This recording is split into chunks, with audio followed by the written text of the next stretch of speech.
Hi everyone, welcome to another episode of my Cedar Point Recreation Park. We are still deep into building all of our ride stations, and today we are switching over to a part of the park that we haven't spent a whole lot of time in, and that is the Millennium Midway, I believe it's called. We haven't been over here a whole lot because there are only a couple rides over here where Iron Dragon, Rougarou, and Millennium Force are, and none of those little flat rides that we've been building, just a lot of like shops and scenery and things like that. So up till this point, we haven't really been spending a lot of time over here. I'm a little bit nervous about what this is going to wind up looking like, as this is a very oddly shaped part of the park as far as our RCT build goes, and our coaster layouts are a little bit wonky compared to real life. So finally getting all these stations down and paths and everything is going to be a bit of a challenge, but I'm not going to shy away from a challenge. So we're going to get some Iron Dragon built out today. There are a couple different things going on here which make this particularly challenging. As you can see, I've got transfer tracks going diagonally before my ride station, which is going orthogonally. In real life, these things are lined up nice and straight, but didn't really make sense to do that in my build here.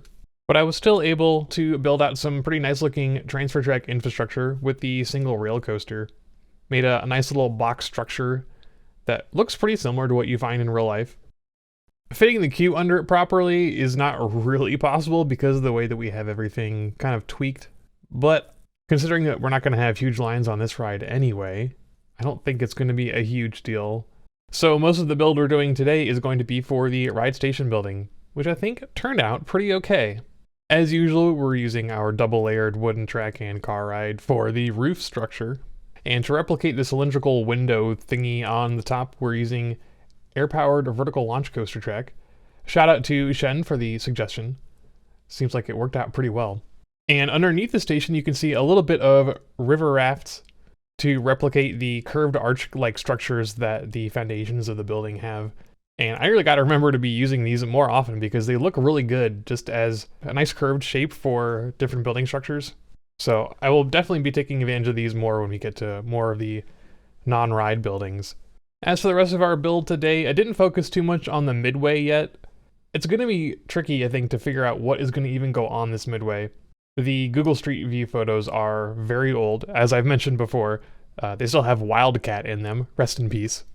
I'm actually kind of glad that we're not building Wildcat for this park.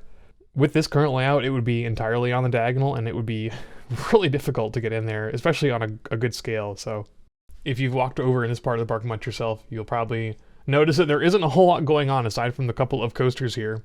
So I'm going to have to find some park tour like videos on YouTube or something to give me a good idea of exactly how to build this thing out, but that will come later.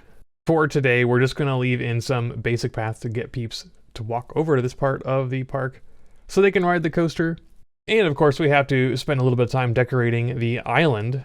I guess it's not really an island, but you know, the parcel of land that most of the Iron Dragon ride experience goes over top of.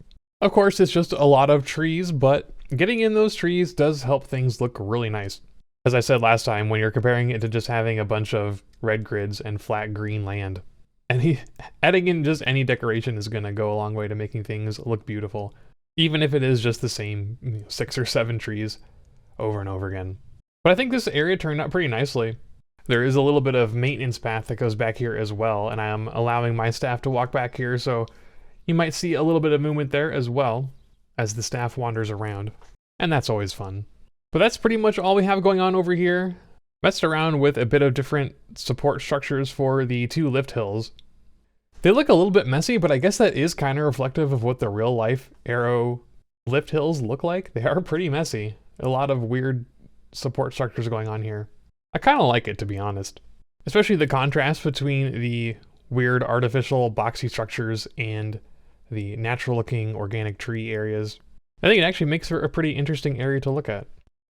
But that's going to be all of our build for today. Again, pretty nervous to get through the rest of the Millennium Midway, but hopefully things will turn out okay as we build some more ride stations and we'll get a better idea of how we want our midways to look. But for right now, our Iron Dragon isn't too bad. As always, if you've got any comments, suggestions, questions, let me know in the comments. Thanks for watching.